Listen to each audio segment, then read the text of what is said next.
What's going on, everyone? I'm Chris Baker. And I'm Ty Backer. Welcome to episode 117 of Behind the Tool Belt with TC Backer Construction.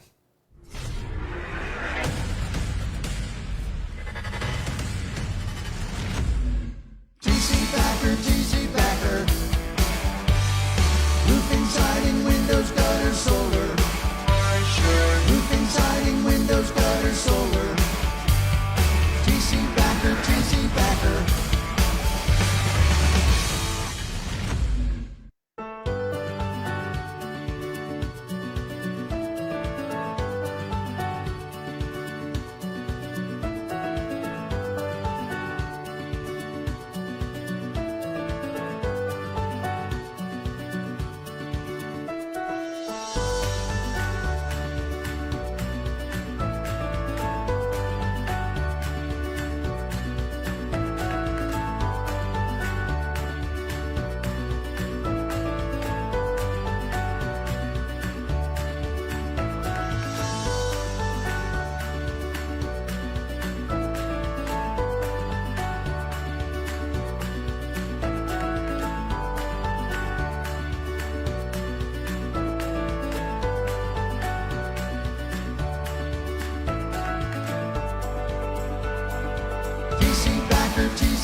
TC Backer family, welcome to episode 117 of Behind the Tool Belt.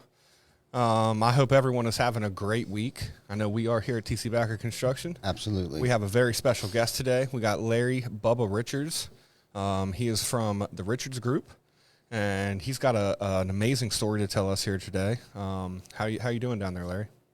Hey, I'm doing well, man. Thanks for having me on. I appreciate it. Awesome. Thank you for coming on. Yeah, it's Thank you our for coming pleasure. on. Yeah, for sure. Where are you coming out of? So I'm just south of Nashville. Our office is in Spring Hill, Tennessee. We're about 20 miles south of Nashville, Tennessee. Excellent. How's the weather down there? Pretty nice. You know, we're getting into that. We're rolling out of winter. Hopefully the rain will let up some, but we've had some 60s and 70s this week. Yeah, it's Awesome, man. We had a couple 70-degree days over the weekend, but like yesterday and today, it's back to being cold and it's rainy today and muddy and shitty and just crappy. Yeah. Yeah. Same here. It's interesting in the roofing business, you know, when it hits like high 70s, and then you remember, oh yeah, it's plus 20 on those roof seals. So even though it's a nice day out, I forget how quickly our ass to get up there and melt on top of the roof. Oh, Yeah, absolutely. man. Absolutely. You're right. It is definitely warmer on a roof than it is, on the ground standing all day long. That's for damn sure. Yeah. So Bubba, tell us a little bit about yourself, man. And so my background is in construction. I've been in construction pretty much since I came out of college. Came out of college and started building homes for a track builder and went on to build some custom homes. Then immediately was introduced to construction sales. A gentleman got me into selling foundation and structural repair, and I did that the majority of my life. Got bit by a black widow spider under a house here in Nashville in 2017, and took me 8 months to bounce back from that. Got really, really sick, and whenever I realized I was deathly afraid of getting under houses, I said, all right, let's go get on top of them and see if there's any spiders up there. So I don't blame you. what was that? I don't blame you. Yeah, I don't blame you whatsoever, man. Yeah, that's definitely a mind or a world-changing event right there, getting bit by a black widow, for sure. So Yeah, it was interesting for me because, I had been with the same company for a little bit, and, being a recovering alcoholic, I had some scars in my past that were showing up whenever I was going to try and find a new job. Well, suffice it to say, I wasn't the most hireable on paper person that there was. So after getting turned down, I jumped into roofing because I could take a 1099 position, and they wouldn't run a background check on me. And I started selling roofs immediately and fell in love with it. Had the ability to help people and socialize with folks, and really enjoyed it. and got to selling roofs for a while. And when I went to a revolt retreat a little over a year ago, and they were talking to me about going out and starting my own thing. And so I made the commitment to start my own thing. When I came back, I talked to the gentleman that I was working for and said, hey, I'm going to go start my own deal. Let's go ahead and get this sales team built up, get it where you want it. And so 15 minutes later, I was starting my own roofing company. So he didn't want to do it that way. And I get it now as an owner. I wouldn't want somebody hanging on, or I don't know that I would trust anybody to hang on. So we jumped out and started TRG Roofing and Construction. I had the LLC of the Richards Group, so I just needed to go get a DBA, TRG Roofing and Construction, and we were off and running. 4 days from now, we'll be 1 year in. Wow. Congratulations, man. Yeah, that's Thanks. great. That's great. The first year is probably always the scariest, I would imagine, because I remember it like it was just yesterday.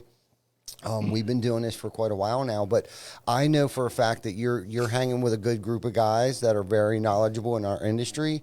So I have all the faith in the world that you're going to be fine, only because when we started out, dude, there wasn't Facebook groups. There wasn't even Facebook at the time.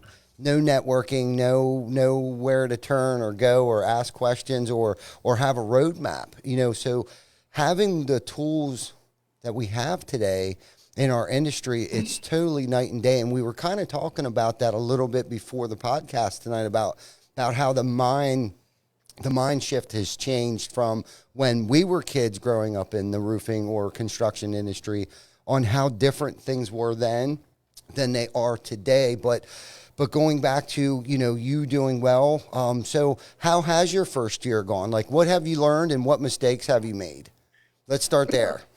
Let's see, we got 52 minutes left. I could cover about half the mistakes I made in the first year. Do it. I want to know. We took off and did really, really well. I developed a relationship with Matt Danskin, a restoration referral system, when I was a salesperson. And I started working on his stuff. And then I developed a relationship with Joe Hughes because I wanted to learn how to do my own Facebook advertising and not rely on a company for something. At that point in time, I was getting a higher commission split on self-generated leads, and I did not like door knocking. So I was going to figure out how to do it on my own. So when we rolled out, I already had some referral relationships, and I was taking Joe Hughes's course. Literally at 6:50 on a Saturday morning, was sitting in my living room having coffee, and I hear tick, tick, tick, and I'm thinking there's birds up on my chimney. So I go in the bedroom, I get my gun, I'm gonna go out there and run them off, and I realize it's hail. I'm like, oh my gosh! I go back and grab a TRG shirt, get out there with my phone, make a video, and I literally had to shut that ad that I ran. One of Contractor Dynamics, Joseph Hughes, one of his ads that I ran, had to shut it off because the leads were coming in so quick from the restoration referral system. Business was coming in, and then from that ad, I was like, I was a one-man show. I didn't know what to do. So we ended up, I brought someone on board, and we did $1 million in our first 100 days. That was kind of the thing when I was talking to Hunter Blue with Revolt. That was, I wanted to do something that was considered a big deal in the roofing industry. I wanted to make a splash. So we went out and we ran hard, really, really hard. And we did $1 million in our first 100 days. That's crazy. That's really awesome, man. Congratulations. That's really awesome. Wow. A lot of entrepreneurs can't say that they even did $1 million in the first year, but for you to do that in the first 100 days, that's amazing. I mean, that's definitely something that you should be very proud of. And like you said, it's a scary time too, of not knowing what to do or which way to go. But again, you've had, from what I can see, really good mentoring, and you're not afraid to reach out and ask questions and get help. And that's probably the biggest thing, is to keep an open mind and don't be afraid to ask for help. So kudos to you, man. You're killing it, bro. Yeah. Well, thank you. And I just want to point out too, man, you're coming up on in 4 days, you're going to be at your 1 year mark. Remember what we've been going through for the last, I can't believe I'm going to say, like 36 months now. Mm-hmm. You know what I mean? Like it's such a scary time for everyone as business owners and stuff. For you, number one, to have the courage just to go out and try that. in the middle of a pandemic. And Seriously. I mean, I don't know what your states were like, what your state was like down there, but I know, up here, that's pretty wild, man. That's something to be proud of for sure. Yeah. So one of the things we talk about in recovery, God does things for us that we can't do for ourselves. And so after my spotter bite, with all the steroids I was on, man, if anything walked past me slowly, I would eat it. And so I got up to like 315 pounds. I was super fat. And so I was scheduling 3 appointments a day. I would say, hey, let me get on your roof at 8. Let me get on your roof at 9. Let me get on your roof at 10.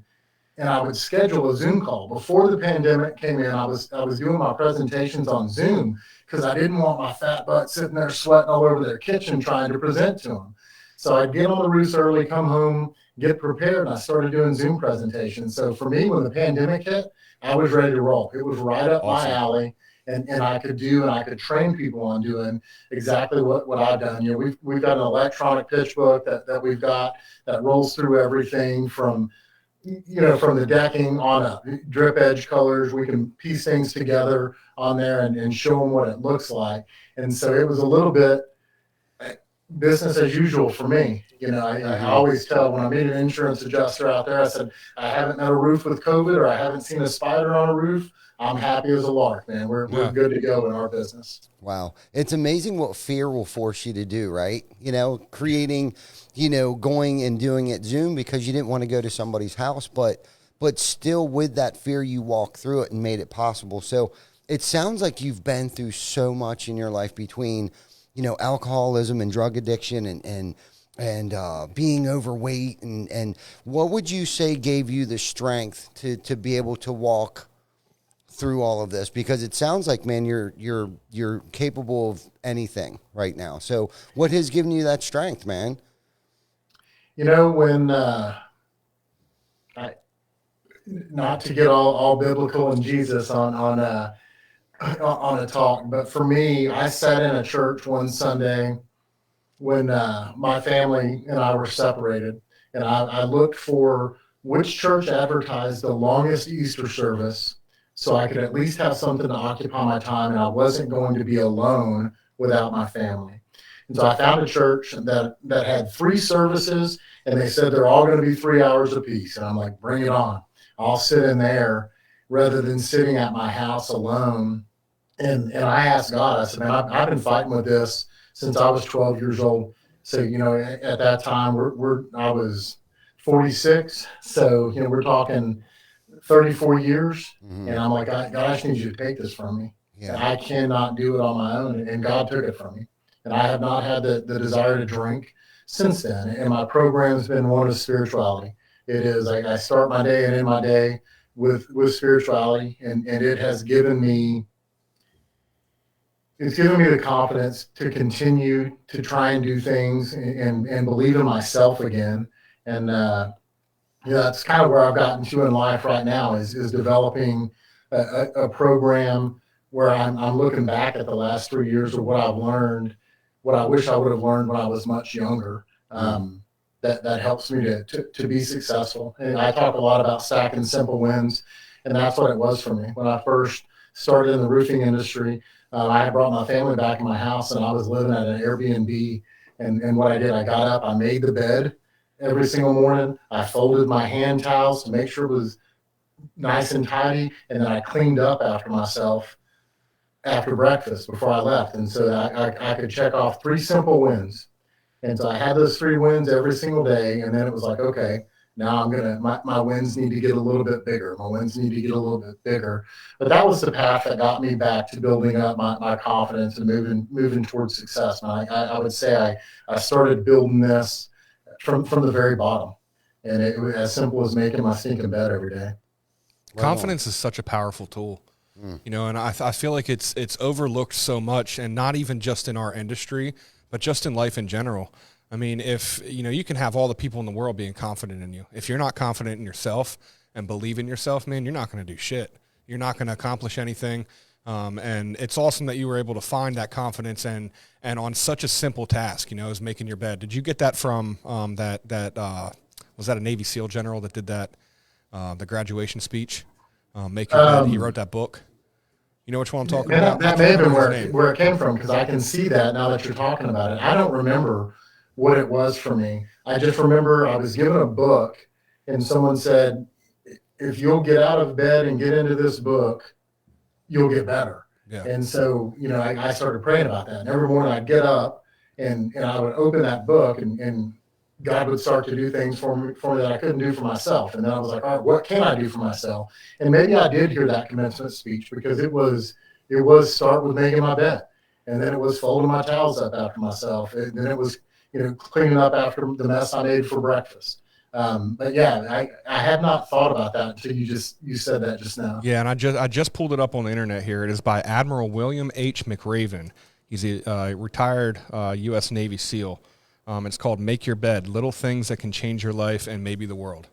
And I remember I've never read this book personally, but I do remember watching his speech. And he said, it all starts, at the beginning of your day. Make your bed when you get out of your bed, because that's a first mission success. And then you just build on that every day. So that's awesome. If you did not get that from that book, you're on the right path. Yeah. For sure. That's awesome, man. That's good stuff. That is great stuff, man. So you're just about, 4 days shy of your 1 year anniversary. You did $1 million in your first 100 days. If you don't mind sharing with us, what is your first year going to look like? 2.7. Wow. Man, kudos to you, Yeah, bro. that's God, awesome, man. God, I wish I could have said that. That's So, awesome. I think I gave away. I tell everyone in my first year the mistakes I've made. I'm when I looked at my P&L at the end of last year, I realized that I screwed up and gave enough money away to put some family in the top 20% tax bracket. I was like, I literally could count over six figures of mistakes I made. I was like, of but course. I have to find gratitude in that, because we still paid our bills, we still kept our head above water. My family was still functioning well, and I screwed up a bunch, man. I mean, a bunch. Yeah. What was your biggest learning experience, or mistake, however you want to look at that, or maybe both? Know your numbers, backwards, forwards, upside down, man. I mean, it is all about knowing your numbers. Even down to tiny stuff, with whether it's the macros that are built in our CRM. Whenever there's a pricing change, don't go a day without having that pricing change done in your CRM. That's it, man. Know your numbers, because I was a revenue guy. Being a salesman, we always like to talk about, man, I sold 125 last month. I sold 150. That's all I knew was revenue. And so as long as we're doing revenue, it's good. I didn't look at my overhead. And so I spent a lot of money in that first year on things. Some of it I do over in a heartbeat, but some of it was I was being frivolous. I got a little big for my britches, started traveling first class when I needed to stay back and coach, Yep. Yeah. Totally get it. So what's going to be your biggest goal for year two? And I don't mean just like a monetary number, like what a profit. Out of all your learning experiences from year one, what are you going to take over into year two and do differently? Like what's going to be your biggest goal? So the biggest thing for us was we don't. So our storm date is also ending the day that I started my company. So we're losing our storm date. So looking at going into a retail model, I was trying to figure out, how do I get my guys on roofs this year? How do I get a ladder on the side of a house so we can inspect roofs? And so, we opened up a gutter protection company in Nashville. Gutter protection is a $60 million per year business. Wow. And so we opened up a gutter protection company. I started running television advertisements with the intention to get us in front of people. And then we can look at, hey, you've got damage on your roof. If we can't argue that it's a valid insurance claim, at least we can give them a financing option to get their roof replaced. But my goal was to take care of my guys and get their eyeballs on roofs. Awesome. Yeah. So you guys do offer financing. Correct. Awesome. That's Yeah. good. And I like that little piece that you just said where, you were more concerned about taking care of your guys. A lot of people don't look at it that way. I mean, the panic and the fear gets gets in there where it's like, okay, of course you got to cover your bills, and of course you got a mortgage, and of course you got a house payment and a car payment, and you got a wife and kids at home, but you didn't say any of that, at least yet. The one little thing that stood out to me most is that you were more concerned about your guys and getting your guys, taking care of them and getting them out in front of homeowners. And I know for us, that has been probably one of the biggest changes that we've made. We've really been intentional on making sure that everybody has been taken care of or is being taken care of. And one of our biggest things right now is that, and I say this quite often, and Chris reminded me of this, I think it was yesterday. I had a little rough day yesterday, and Chris used one of my lines on me. He said, Ty, we've never had it so good. You know what I mean? And I want to be able to look him in the face, look him dead in the eye and say, dude, we've never had it so good. Right. And feel that. And I want him to feel that. You know, and when we made that shift over to, and I'm not saying that I was a greedy, selfish, self-centered, to be honest with you. Even from day one, I went weeks without a paycheck to make sure everybody got paid. I was the last one taken care of. Now, of course, back then I was single. I really didn't have nothing to lose at that point in time. But my mission was to get to work. I remember leaving the guys, because I've been a mechanic, a roof installer, siding, gutters, windows, all my entire life. I remember leaving the guys on the job site and leaving and starting another job to get it completed, whether it be a little service call or something like that. I knew what I needed to make by the end of the week to cover payroll. And then I would get back and I'd be so disgusted because nothing got done. It's like, don't you guys understand? I just killed myself to make sure we made payroll. But anyhow, thank God, you know, once we got over that first hump, and it's like, there's these milestones, like where, you know, you got your first year, then your next goal is probably your 3-year plan, and then your 5-year goal. You know, and it's kind of cool to be in your position right now, especially with the information and the knowledge that you've surrounded yourself around. I mean, Eric and Paul and Hunter and Joe. I mean, Joe, you mentioned Joe. I just recently became friends with him, and he's got some really cool, you know, Facebook marketing, you know, strategies and stuff like that, dude. Like, I'm jealous because you've walked into this shit 12 months ago. Christ, I've been struggling for 15 fucking years, man. And here you are walking. I'm going to do 2.7 this year. It's like, Jesus Christ. You know, but that's awesome, dude. You should really be awesome. So freaking proud of yourself, bro. I mean, for real, man. Like, do not beat yourself up at all. You know, and anything that you would have done wrong, and you know this, over your first 12 months, bro, is learning. You've learned, You probably have learned so much over the past 12 months, bro, that, you know, and I've listened to you. You know, I watch you, I stalk you on Facebook, of course, and I stalk everybody because I want those nuggets, because like you said, you're 46, whether you know it or not, you're trying to make up for lost time. Yeah. In those 3 years, you probably accomplished more in 3 years than most people probably have done in a lifetime, bro. And I can speak from my experience because that's what I've tried to do over the past 12 years.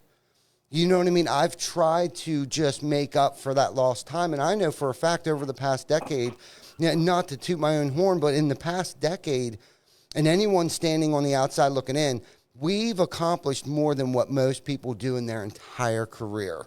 You know what I mean? It's just, it's go, go, go. And being a recovering alcoholic like yourself, you know that drive that we have. I know the drive that you have. I know it. You've been down to the pits of hell, and your worst day today is better than the best day drinking ever. And I know that for you because I live that. I live it every day, every single day, man. Yeah, we had, I guess it was 3 weeks ago, I was in one of the sales groups, and I was telling a story about an error that I made prejudging a homeowner, and caught myself midway through and realized what I was doing, was able to back out of it. But there were people that came on and they were talking about, oh, you know, it's easy for you because you're the business owner. You're lucky because you own the business. And literally, I went and made a shirt, and I said, man, come do the damn work with me, and then tell me I'm lucky. Because you're right. I mean, I get up 5 o'clock in the morning. I get to the gym. But I say that I've got a routine before my feet hit. I get up and I I write down 5 things that I'm grateful for. I read my I am statements. I read my I will statements. I read my I will never statements. I say my prayers. My feet hit the floor. I get to the gym, and like you said, by 7 o'clock, I've done more than most folks do. Mm-hmm. You know, it's and it's okay. I mean, I'm so grateful for it because, like I said, I had wasted every ounce of potential I'd ever had up until 46. And so in the last 3 years, man, you're dang right. And I do look at that window shrinking. I've got an exit strategy at 57, and I've got stuff I've got to accomplish by 57 for me to be able to do what I want to do. My children ought to be able to go to college, for my wife and I to travel the way we want to, and for us to be able to set people up in the future. And it's got to get done now. It's got to get done by me because no one else is going to hand it to me. I Right. mean, it's just not going to happen that way. No, not at all. You screwed it up, so now it's time for you to fix it. You know, it's nobody else's fault. And like you said, no one's going to hand this to us.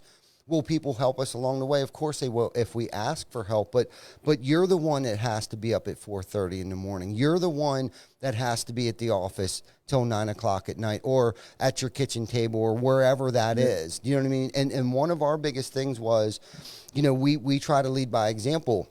And one of the ways that I've tried to do that over the years is that I'm the first one here and the last one to leave. Oh, wow. You know, and that's something that I heard that years ago. I don't know if my father told me that or I don't know. I saw it on a movie. I don't even remember, but that's stuck with me. You know, there may be a morning. Well, now it's so hard for me to be the first one here because of that example being set. These guys are here 30 minutes before I am. These guys are here an hour after I leave. You know what I mean? So, but that's that tempo. That's that thing, that pattern, because people do what they see. That's the thing that we have to keep in mind. You know what I mean? People do what they see.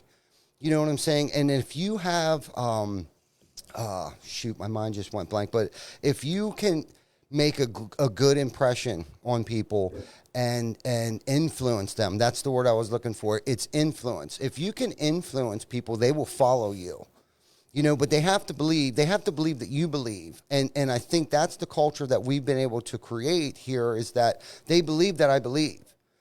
You know, So now I was drinking the Kool-Aid. Now they're drinking the Kool-Aid. And it's like we've been able to attract the people are so stinking smart and so good at what they do.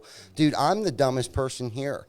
For real. And probably one of the oldest people now. And I remember when I first started out, one of the oldest. I might be the third. I think, John, how old are you? 81. Oh, 29.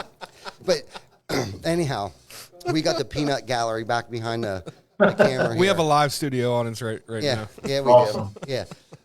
But it's crazy. I remember starting out, I was the youngest guy at one point in time to try to like tell somebody that's 20 years older than me, like, hey, you know, how to do something. It wasn't the easiest transition there for them or me at that time. But anyhow, this isn't about me, dude. This is about you, Larry. So tell us some more. I think you're right, man. They say if you ever find yourself the smartest person in the room, you need to get a new room. Mm-hmm. Right. And you know, I am on board with that 100%. You know, you talked about Eric and Paul. You know, the guys that are on the board with me in Roofers in Recovery, Eric, Paul, Chris Cox.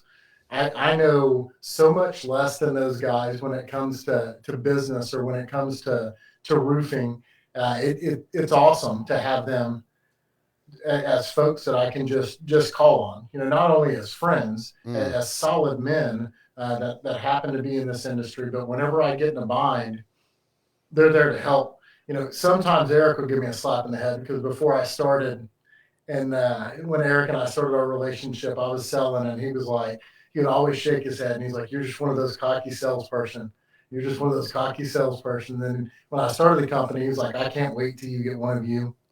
And then sure enough, you know, the first time I called him, and I'm like, "Those damn salesmen," and he just started laughing. He's like, "I ain't even listening to it, man." So no. yeah, there's a lot of good wisdom out there, man, and there's a lot of good wisdom in the groups. You know, what I've been finding it seems as though our industry is trying to take a shift, and that shift is where you're not my competition. You know, I called a guy today that I found out just started a roofing company in Nashville, and I called him just to congratulate him for starting his roofing company. You know, happy awesome, for him. man. One of the guys that I talk to on a daily basis, Taylor Ammons, has another roofing company here in Nashville, and we're like buddies. You know, we do talk about business. We talk pricing to make sure no one's pouring up the market. We're keeping our retail pricing at a level that's respectful. But I talk to business owners here, man, and industry wide, I feel like people are going down to that methodology of you're not my competition. There's enough business out there for all of us. Let's help everyone to raise the bar in this industry. Mm-hmm. Yeah, educate the homeowners. You know, Yes. if you guys are all spitting the same stuff, you know, there isn't going to be a competition. You know, kudos to you if you land the job. You know, pat each other on the back, and you know, we talk about this a lot on this show. Just how great it is to be able to hop in a Facebook group. You know, call someone up that is, you know, 10 years ago wouldn't even have taken your call. And, you know, say, hey, man, you know, I'm in this bind. This is what I'm dealing with. I got this objection at the door. Or, you know, I got an employee that's going through this. You know, have you ever seen this before? And instead of getting a door slammed in your face, you know, people are helping to lift you up, or, you know, congratulating you on your wins and offering you advice on your failures and stuff. So it's great, man. It's really great. Yeah, good point. And those guys out there that are contributors, you know, the big names, Dale Childress Jr., Chuck Dokie, Mike Cody, those guys that are out there in the groups that are the sales guys in the industry that help. You know, they genuinely help, and they'll do it for free. Of course, they have programs that they want you to be a part of. I want to mention Adam Bensman in that as well, because man, that guy He's a genius. is as giving a human being as I've ever met in this industry. But all of those guys absolutely help for free. And like you said, and then they want to celebrate your wins with you. That's cool. They're not so ego driven because they sit up here in this industry that they can't celebrate with the guy who just sold his first or fifth roof, you know? Yeah. Yeah, it's really awesome. Yeah. And, you know, we started to talk a little bit before we went live on air about the shift in the industry as far as, you know, just men. And, you know, I don't want to take anything away from females in the industry or anything, but, you know, I want to talk more just on a men level right now. And you know, you mentioned about how it's trying to grab a hold of your emotion and actually show that and win with it. You know what I mean? Use that emotion to an advantage instead of us, you know, being looked at as you know, not able to show emotion. You know, you're a man. You can't have any feelings about anything. You know, you rule with an iron fist and you lead by intimidation. And you know, just how much different times are, man, and how much better it is to live, to be able to accept that something makes you feel a certain kind of way and talk about it. You know what I mean? Instead of bottling that shit up and exploding on people all the time and just being angry. Yeah, for real. You know, it's I guess over the past 30 days, I've started kind of trickling out this hashtag of the Bubba Blueprint, and that's what that is for me. The Bubba Blueprint is me trying to put in a capsule what I've learned over the last 3 years. A lot of people look at recovering addict, recovering alcoholic, someone that's gone through the amount of therapy I've gone through, hypnotherapy, NLP. I've sought it all out. Bring it on. I wanted to get better as fast as I could. So I'm trying to take my learnings and put it in a capsule where people can ingest it and learn it. Because it is 46 years of my life, my adult life in construction, managing by intimidation, and then bringing that home. And then because I walk in the door and a kid left their shoes in my entryway, I'm twisted off because I haven't sorted my emotions properly. And now my 8-year-old kid gets to see a crappy version of me because I'm incapable of managing my emotions. That's garbage. And then I'm teaching him the same thing. So now the next generation is going to go duplicate what I'm doing. So what I've tried to do is stop that generational curse in me. And what I would like to see across the industry as a whole is really across our gender as a whole is men learn that it's okay to be emotional. If someone wants to come at me, we can go hop on the jujitsu mats and we can talk about me being soft because I've got emotions. All 6 foot, 250 pounds of me. Call me soft, and I'll let you experience some of my emotions. I say that jokingly because I am what I consider a guy's guy. You know, I like to do things outdoors. I like to do things with my hand. I love sports. I played football from birth through college. But until I learned how to manage those emotions, I was stifled. My growth rate has been like a rocket ship over the last 3 years. And I don't mean just financially. I mean relationships, family, the way I feel about myself. And so taking that hashtag, the Bubba Blueprint, which I'm going to turn into a book that I just started writing, will turn into a podcast as well. It's about what we do, basic steps that we can put together to learn how to sort those emotions, where we're not having every single emotion that we feel is just anger. You know, we actually learn to sit into an emotion. What is this? Let's set it over here and give it a name, identify it, then we can address it. And then the next issue that pops up, we're coming at it on an even kill level rather than bringing that trash from 30 minutes ago back into this next occurrence. People look at what we've gone through as recovering alcoholics, recovering addicts, going through rehab and learning to do those emotional deep dives as a sign of weakness. And I tell you, it's one of my freaking superpowers. What the gift that they gave me to learn how to sort my emotions, to learn how to deal with life on life's terms, it's a complete cheat code. And I am trying to vomit it and share it with everybody because I believe it will make men better. And when we do that, we then influence, as you were saying, we influence that next generation. Our kids will make their kids better. And now we've got a generation or two of men that are truly emotional beings that can get out there and sort their stuff properly. By the time they walk in the door with all of the stuff that we deal with in our industry that's out there, when we walk in the door, we show up for our kids, we show up for our wives, we show up for our dogs properly.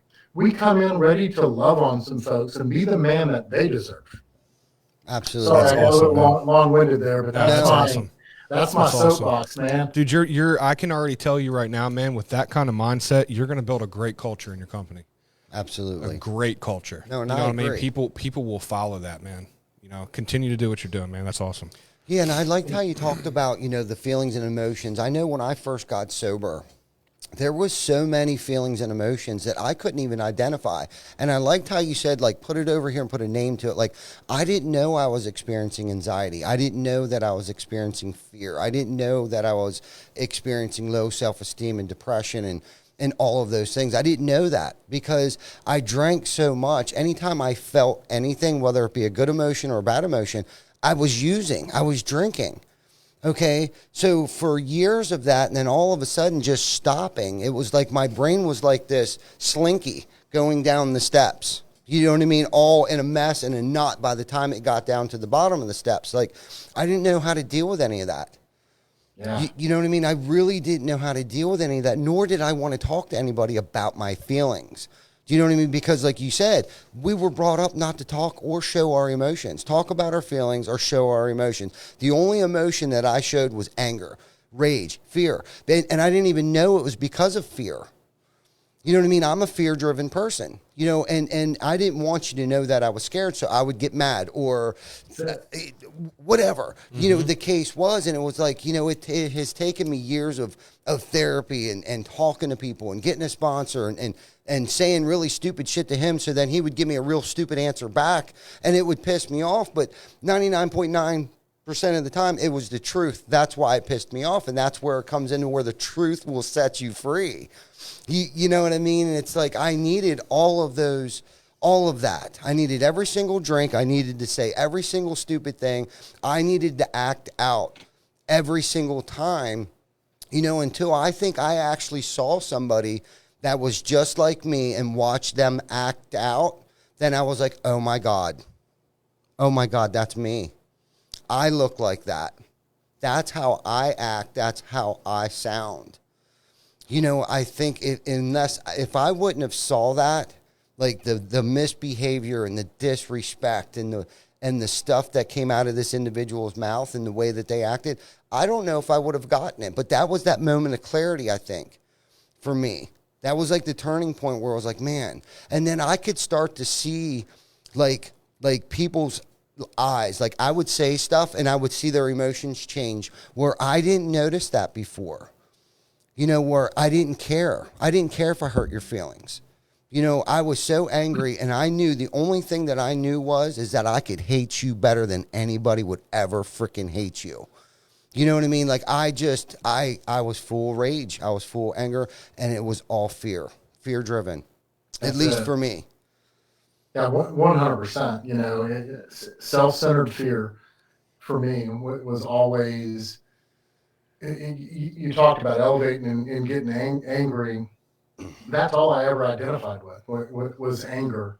And immediately, if I were put in a situation where I was wrong, I needed to shift that to where I could be the big chair, not the little chair. And for me, being a big physical guy, it was easy for me to do that through intimidation. And so the larger I would make that anger, the more intense, it scared people. And now I hate that. Man, I don't want anyone to be scared to have a conversation with me. I want it to be the opposite. I want someone that works with me, works for me, to be willing to have difficult conversations with me because they know it's going to be handled in love. We may not like the outcome of it. It may be a difficult conversation that's going to sting a little bit, but they know it's going to come out of love. I had a young man, 3 weeks ago. We've worked together for 2.5 years, and he reported to me when I was a sales manager at a previous company, and he came with me eventually, and we were about to have a conversation. I had a scheduled meeting with him the following Monday, and I was going to let him know it's probably time for him to go do his own thing. He was a little discontent with the way things were flowing in the company, and so I was auditing his job on a Thursday, and I looked through and I asked my guys to upload a picture of the check when they collect it. And I looked in there, and there was a check in there from a different roofing company. And so I quick Google search. I realized he had opened his own company and was also selling for his own company. And so I called him and said, hey, you know, so you uploaded the wrong check in this. You know, it's for XYZ company. And he went, oh. And you know, we had a conversation about it. I told him I care about him, and we were going to have that conversation next Monday that it's time for you to go do that. How can I help you? How can I encourage you?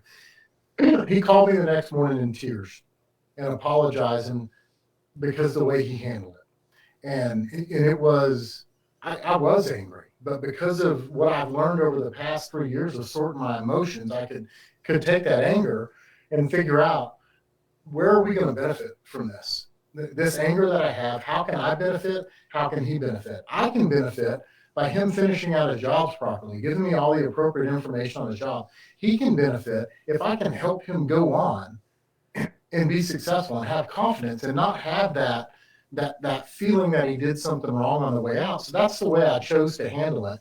And number one, I did not lose a friend over it. Number two, my people got to see me handle a difficult situation with dignity.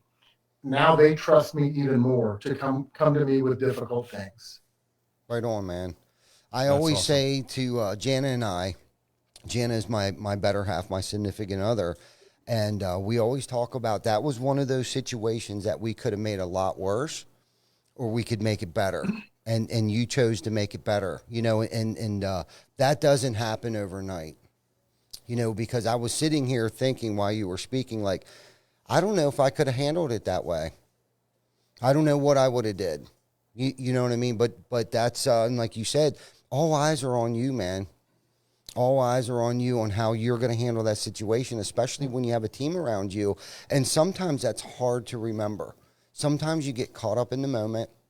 And believe me, I'm not perfect by no means. I've showed my ass. I've showed my weakness. And I've lost. I look at it like a loss, like you lose when you show your ass like that. You know, because like you were talking about earlier, like when you used to get swelled up and rule with an iron fist, it's because some sick, twisted way you felt superior in that moment. you got some kind of sick rush out of it. At least for me, that's how I was. When I used to snap like that and get swelled up like a deer does, like a buck and rut. They get that swollen, you know, and that's how I felt that I would be at that time. And just I got some kind of sick adrenaline rush out of it, you know. And it's winning. Yeah. I mean, for me, it's a misconception of what winning is in my world. So if I met you and you give me two options, one, you're going to walk away and you're going to fear me. One, you're going to walk away and you're going to care for me. I would have chosen fear as the win because my head was so screwed up. I didn't even really know what winning was. Now you give me that option. I'm going to take someone caring about me all day long because what that person can breathe into me is so much bigger than having a moment of someone fearing me. But for the majority of my life, man, that's what I thought winning was having someone fearful of me. My wife and kids included. Yep. You respect me because you're fearful of me. I parented like I was a drill instructor in the Marine Corps. And you'll respect me because I tell you to respect me. Yes. I had zero idea what it would look like if I just love on you and I meet you where you are, love on you where you are, accept you as you are. You know, we still have rules. We still want them to act a certain way. But when they fall on their face, I'm going to love them through it. My oldest boy, God love him, he accidentally kicked a 2-year-old baby in the face with a soccer ball. My answer for that was taking him and putting him on all fours in the yard, putting a soccer ball by his face and acting like I was going to kick it. And it breaks my heart to say it now. It's one of the amends I had to make. I thought that was going to teach him the lesson. It made sense.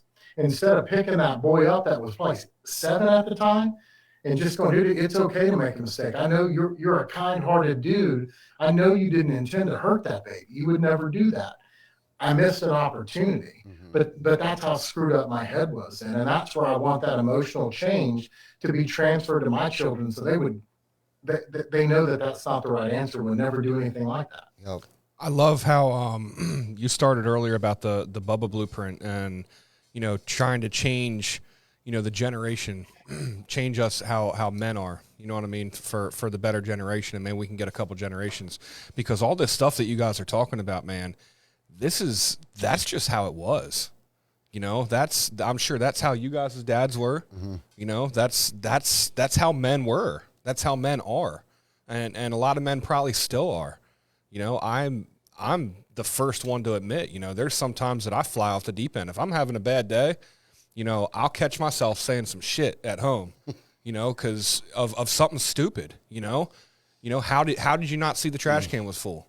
Why did you get home from school and the trash cans are still sitting at the curb? Why do I have to bring them up? I just got home from work. You know what I mean? Like little stuff like that. Like it's not a big deal. It's really not a big deal, you know. But you know, sometimes as men, you know, especially when me personally, I'm on this kick of. I mean, we all are on this self-improvement kick, and there's sometimes that I deal with some situations throughout the day that I'm just stuffing because I don't want to snap. I don't want to say anything. I want to treat everyone with respect and you know, lead off on a good foot in every situation. It's like when I get home, I'm in my world now where I can say whatever I want no matter what. These people are going to love me after it. You know what I mean? And sometimes we take advantage of that.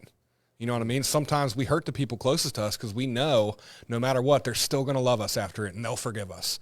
You know, but you know, like your example with the soccer ball, you know, that's, you know, sometimes these moments that we know that they're going to accept us after it, they never forget.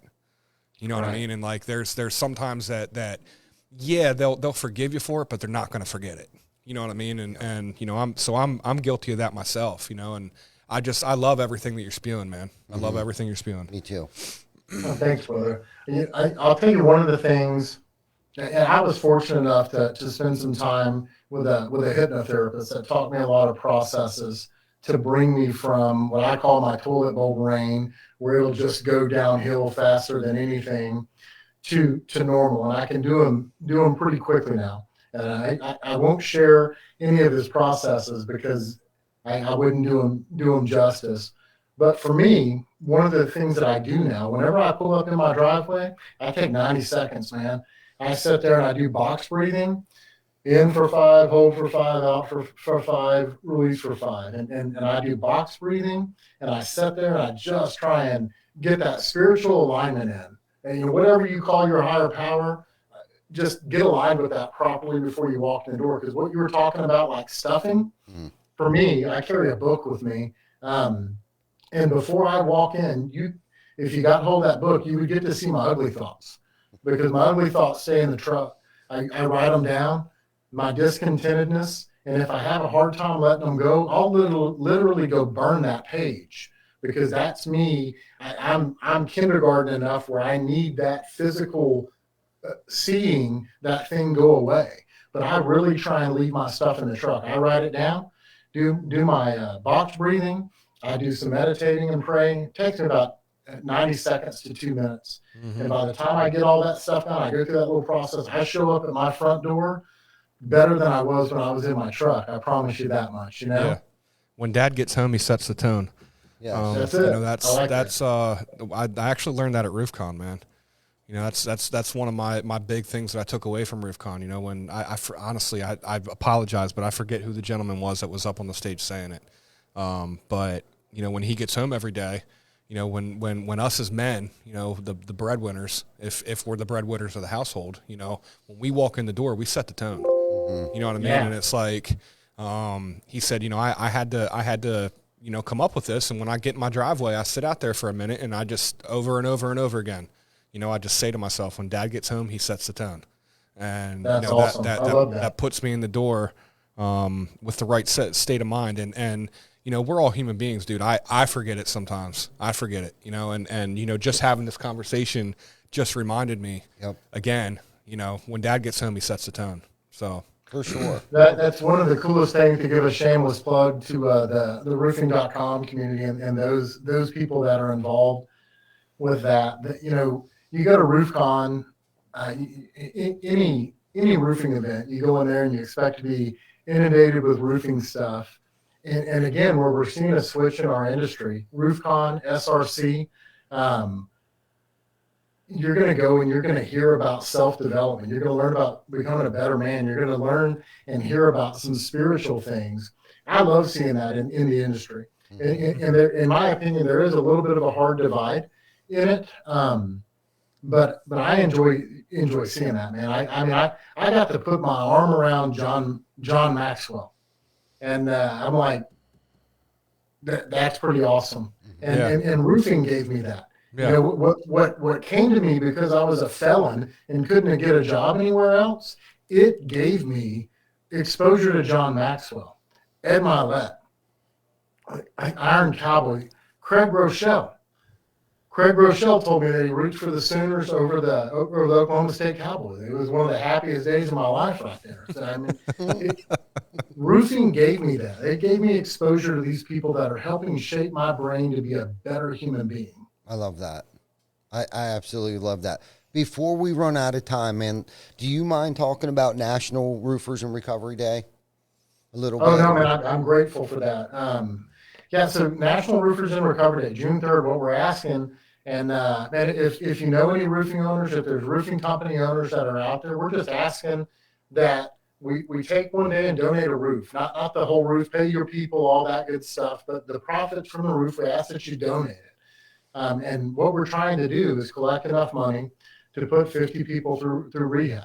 Our mission is to go out there. We know our industry is a lot of fast money and a lot of fast moving, and a lot of people come into money quickly and make bad decisions with it. And so our mission is to take and help get those people help and keep families together.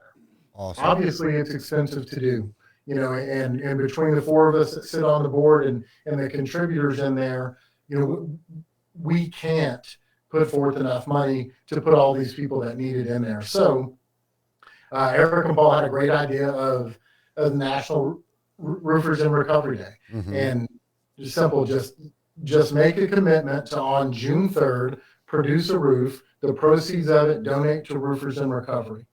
And that'll go, honestly, it goes to helping save a family. And it's, you don't think it's impactful. You think, it's a roof, I need that money or whatever. you're changing lives. And what we're talking about tonight is changing generations.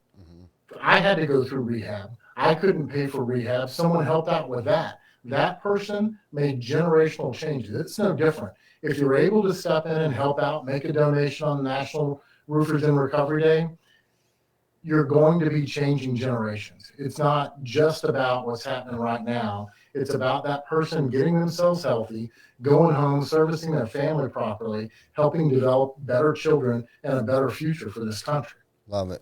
Love it, man. That's so awesome, man. You Yeah. guys are doing great things. Yeah, we love it. We're participating in that with you guys. When we first heard about it, we jumped on the train real quick on that. I reminded Lauren, who is our sales manager, to not. I tagged her on the calendar today. I was like, hey, you're going to probably get an email with a reminder for June 3rd that we got to make sure that we have something scheduled for that day, and that way we don't miss the boat on that, because it would be my luck I'd forget. It'd be June 4th. I'd be like, oh, shit, we forgot. June 3rd, National.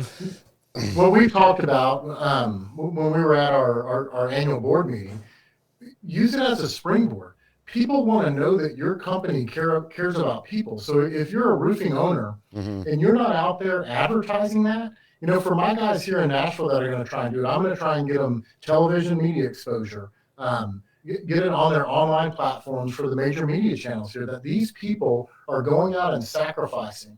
So when you're judging this company against this company is community focused. This company cares about bettering the industry.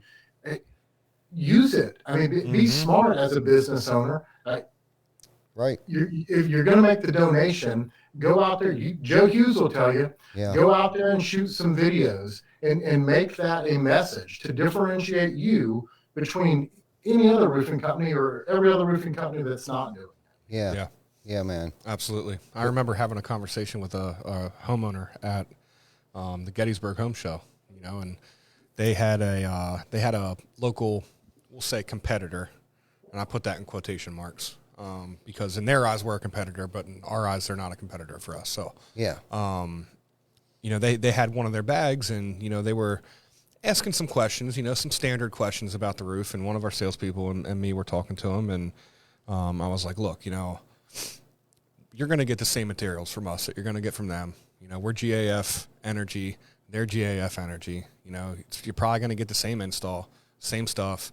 You know, I hear they got good customer service, you know, blah, blah, blah, blah, blah. What you're not going to get from them is we do food drives every year. You know, we do the 21 turkey salute where we feed 600 people on Thanksgiving Eve.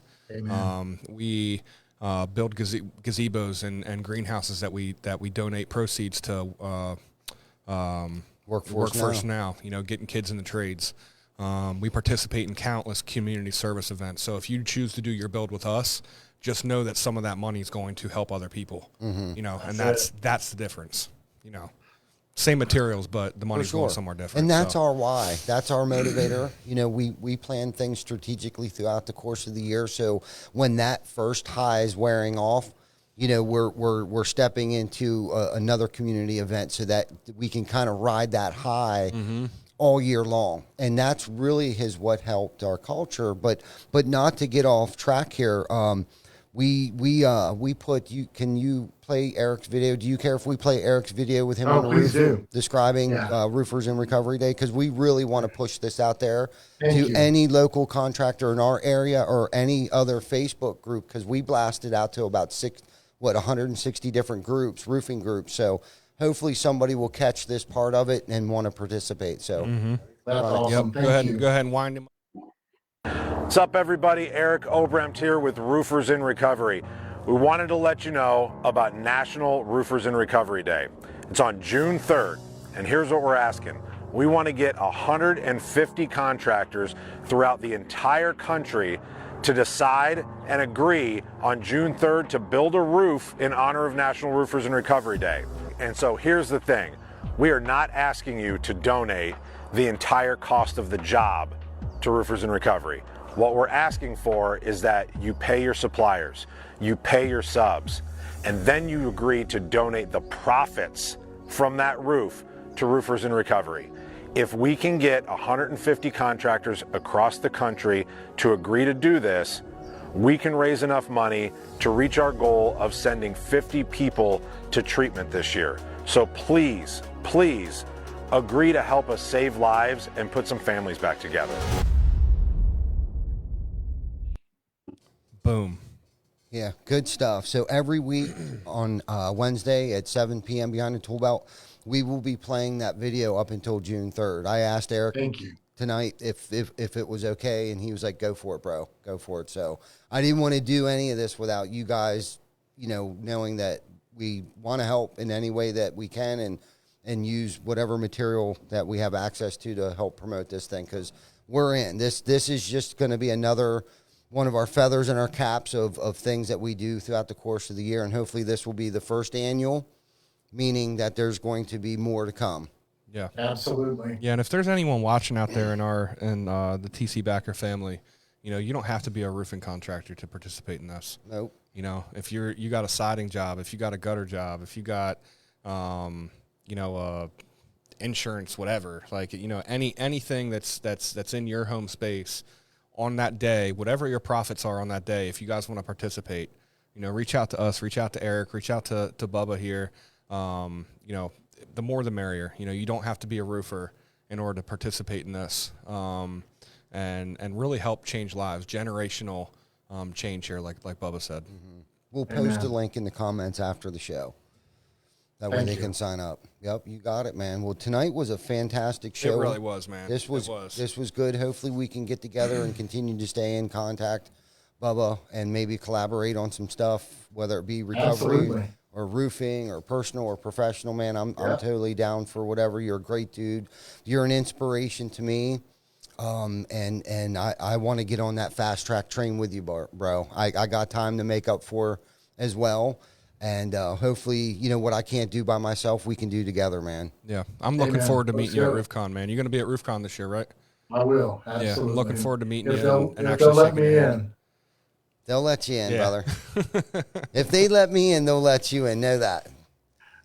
Yep. Yeah. Well, we're actually going to have a little spot set up. We're going to be going live down there. We're going to set up behind the tool belt at RoofCon this year. So we'll get you on again. Yeah, you know what would be a great idea, man? Maybe we can get the whole panel, Eric and yourself and Paul, get everyone on there and maybe talk about the results of National Roofers in Recovery Day. Yeah, that'd be awesome. That'd be a really good idea for a show down there. Yeah, man, I love that idea. It's great. Good stuff, man. Well, have a good evening, man. If you ever need anything or have any questions, I can tell you exactly what not to do.